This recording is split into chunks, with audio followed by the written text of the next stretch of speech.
యుద్ధలాడుకోవడం కానీ, గొడవలాడుకోవడం కానీ, అల్లరి చేయడం కానీ, ఒకరినొకరు విమర్శించుకోవడం కానీ, ఇటువంటి కార్యాలు ఏమీ చేయకూడదనే లేఖనంలో మనకి పరిపూర్ణంగా రాయబడింది.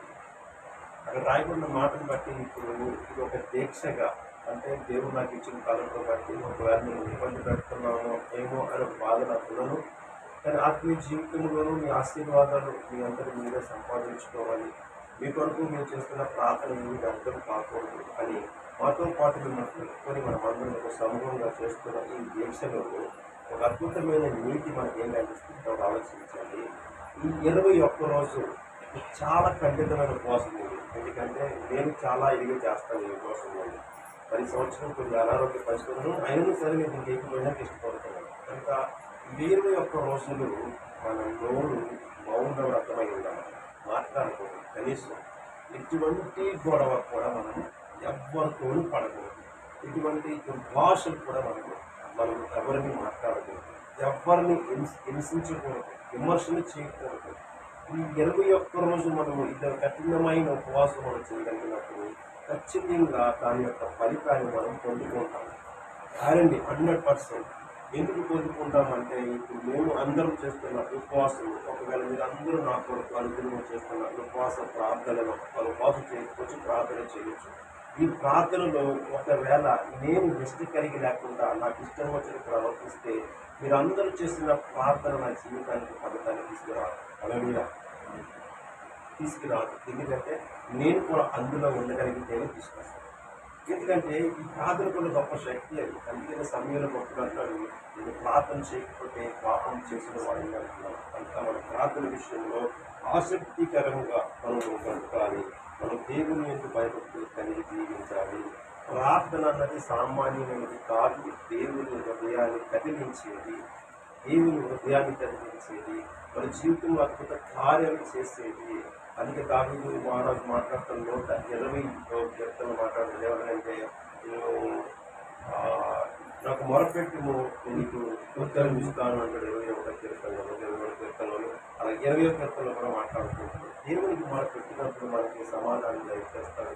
మనం దేవునికి అడిగినప్పుడు మనకి ఆ యొక్క అద్భుతమైన ఫలితాన్ని మనం దయచేస్తాడు. కాకపోతే ఈ దీక్షలో మనం ఏంటంటే 21 రోజులు మనం ఒక్కరోజు ఉండగలిగితే 2 రోజులు ఉండగలుగుతాం, 2 రోజులు ఉండగలిగితే 3 రోజులు ఉండగలుగుతాం. అలాగా 21 రోజు కూడా ఉండగలం. నేను మొదట్లో ప్రారంభించుకున్న ఉపవాసాన్ని ఇప్పుడు కూడా ఎలాగ ప్రారంభించేవాడంటే, నేను 40 రోజులు ప్రారంభించేవాడిని. 40 రోజులు నేను ఉపవాసం ఎలా చేసేవాడంటే, ఉదయం బ్రేక్ఫాస్ట్ తినేవాడిని, అప్పుడు బ్రేక్ఫాస్ట్ కొద్దిగా ఎక్కువ తినేవాడిని, మధ్యాహ్నం ఆహారం ఎక్కువ తీసుకునేవాడిని, సాయంత్రం మీకు ఏమి తినేవాడితో నీళ్ళ మాత్రమే తాగేవాడిని, లేకపోతే కాఫీ తాగేవాడిని, లేదంటే డ్రింక్ తాగేవాడిని. ఇలాగా నేను ఆ యొక్క ఉపవాసాన్ని ఆ 40 దినం ఉపవాసం చేసుకుంటూ అలా 1 సంవత్సరం, 2 సంవత్సరాలు, 3 నెలలు అయిన తర్వాత నాకు దేవుడు ప్రేరణ ఇచ్చాడు. 21 రోజు ఉపవాసం కఠినంగా చేయాలి. అందుకే ఉదయం మానేసి, రాత్రికి మానేసి, మధ్యాహ్నం కూడా ఫోన్ చేసేవాళ్ళు. ఆ మధ్యాహ్నం కూడా నీస్ అన్నది ముట్టుకునేవాళ్ళు కాదు, అంటే నాన్ వెజ్ తినేవాళ్ళు కాదు, వెజిటేరియన్ మాత్రమే తీసుకునేవాళ్ళు. ఇలా అలాగ ఉపవాసం చేసి కొన్ని దినములు అయిన తర్వాత నేను పరిపూర్ణంగా ఇంకా 3 సంవత్సరాల వరకు నేను ఎటువంటి ఆహారం పుచ్చుకోకుండా ఉండాలి అని నిర్ణయం చేసుకొని ఆ 3 సంవత్సరములు కూడా నేను నిజంగా రాత్రులు పూర్తిగా మానేశాను. ఎందుకంటే మొదట చేయగలిగాను కాబట్టి దాని యొక్క ప్రభావితము నాకు చూపించింది. కొన్ని ఆలోచనలు దేవుడు నెరవేర్చడు. అలాగే ఆ ఉపవాసం ఉండగా నేను క్షమించుకోలేదు, బలహీనం అవ్వలేదు, చక్కగా మాట్లాడాను, చక్కగా ప్రవర్తించాను, చక్కగా పనులు చేసుకుంటాను. అలాగే 40 రోజులు చేసిన వాడిని, 21 రోజులు చేసిన వాడిని సంవత్సరాల తర్వాత ఎందుకు చేయలేను అని పూర్తిగా 3 సంవత్సరాలు 3 సంవత్సరాల తర్వాత మరి నా నిర్ణయం మార్చిందంటే ఈ 3 సంవత్సరాల కాలంలో జీవితాంతము కూడా ఈ రాత్రి భోజనం విడిచిపెడతాను. ఒకటి నాకు ఆరోగ్యకరంగా, 2 దేవునికి దగ్గరగా జీవితం ఆశపడతానని. అందుకే నీ ప్రార్థన అంశాలను ఎక్కువ కోరుకుంటాను. ప్రార్థనలు నడిపించుకుందాం, ప్రార్థన చేస్తాం, ప్రార్థన చాలా మంది విసుకొచ్చేస్తుంది ప్రార్థన అంటే. అందుకే నేను లోక సువార్త 18 అధ్యాయం విసుగులో మాట్లాడుతారు. వారు విసుగుగా నిత్యము ప్రార్థన చేయించడం అనేది వాళ్ళకి ఉపమానం సాధించున్నారు. అలాగట విసుగుగా ప్రార్థన చేయాలట, ప్రార్థనకి ఎప్పుడు విసుగు రాకూడదట. ఎందుకంటే దానివల్ల ఆ ప్రభు ఈ రోజు కాకపోతే రేపు కాకపోతే ఇల్లు కాకపోతే అవసరం ఏదో ఒక రోజు ఆ న్యాయాధిపతి ఆ మొరవిని దానికి సమాధానం దయచేస్తాడు అని లేఖలో రాయబడింది. అదే అంటే చేసిన ప్రార్థనకి ఎట్లా ప్రతిఫలం రాకపోవచ్చు, ఇవాళ ప్రతిఫలం రాలేదు కదని అది మానేయకూడదంట. మనం కంటిన్యూ రెగ్యులేట్గా చేస్తూ ఉండాలంట. ఏదో ఒక రోజు పరమ తండ్రికి మన మీద దృష్టి మళ్ళీ కనుక మీరు ఇన్ని దినముల నుంచి చేస్తున్న ప్రార్థనకి ఈ ఖచ్చితమైన అద్భుతమైన ఫలితాన్ని దయచేస్తారని అప్పుడు న్యాయాధిపతి నీకు ప్రతి వారికి న్యాయం చేస్తారని హల్లెలూయా. కనుక ఉపవాసం పట్ల ప్రార్థన పట్ల ఆసక్తి కలిగి ఉన్న పరిశుద్ధ గ్రంథంలో అనేకమైన భక్తులు చేస్తారు.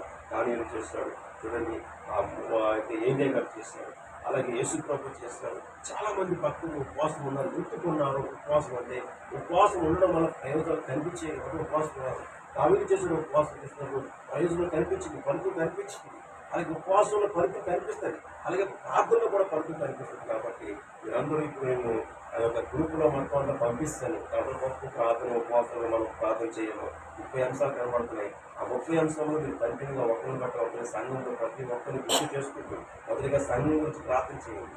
సంఘానికి వాహనం కావాలి, సంఘం కట్టుకోవాలి, సంఘం విస్తరించుకోవాలి, సంఘం అభివృద్ధి పొందాలి, సంఘంలో అనేక మంది యవనస్తులు లేపబడాలి, సంఘంలో సేవకులు తయారు చేసుకోవాలి, సంఘంలో స్వార్థను తయారు చేసుకొని మన సంఘాన్ని బలపరుచుకొని సంఘం గురించి ప్రార్థన చేయండి. రెండోదిగా మా గురించి ప్రార్థన చేయండి. మేము దేవుని బలంగా వాడపడాలి, పరిశుద్ధాత్మతో వాడపడాలి, శక్తివంతంగా వాడపడాలి, అనేక ఉపకారంగా సహకారంగా బ్రతికినంత కాలం కూడా మేము అందరినీ ఒకేలాగా ప్రేమించాలి, అందరికీ ఒక సహాయకరంగా ఉండాలి, అందరి నా కుటుంబం నేను నా బిడ్డలతో ఎలా ఉంటాను మీతో అంతకంటే ఎక్కువ నేను జీవించాలని నా కొరకు సేవకులకు ప్రార్థన చేయండి. తర్వాత మీ అంశంలో కనబడుతుంది శ్రీని కుమార్ గారి అంశము, అలాగే అందరి అంశంలో అందులో రాయబడింది. ప్రతి ఒక్కరు కూడా ప్రతి అంశమును బట్టి మీరు ప్రార్థన చేస్తూ అలాగ ఒక గంట సమయం మనం ముగించుకొని మన పిల్లల కొరకు ఇలా మాట్లాడుతున్న దేవుడు మీ కొరకు మీ పిల్లల కొరకు మాత్రమే ఆడమంటారు. అంటే మన కొరకు మన పిల్లల కాపుదల మన ప్రార్థన, మన భర్తలకు కాపుదల మన ప్రార్థన, మన భర్తలకు మార్పు మన ప్రార్థన, మన పిల్లలకు మార్పు మన ప్రార్థన, మన అనేకమైన సమస్యల బంధకాల నుంచి విడుదల మన ప్రార్థన. కనుక ప్రార్థన ద్వారా జరగలేని కార్యమే లేదని బైబిల్ ఖచ్చితంగా సెలవిస్తుంది. హల్లెలూయా. అందుకని వాక్య సువార్తలు రాజ్యంలో ఇటువంటి ప్రార్థన ద్వారా తప్పకుండా వదులుకోవడా అసాధ్యము. అంటే ఎంత భయంకరమైన చిక్కుముడు ఉన్నా, ఎంత భయంకరమైన సమస్య ఉన్నా ఆ సమస్యని దేవుని ప్రార్థన ద్వారా తీర్చేస్తారు. హల్లెలూయా.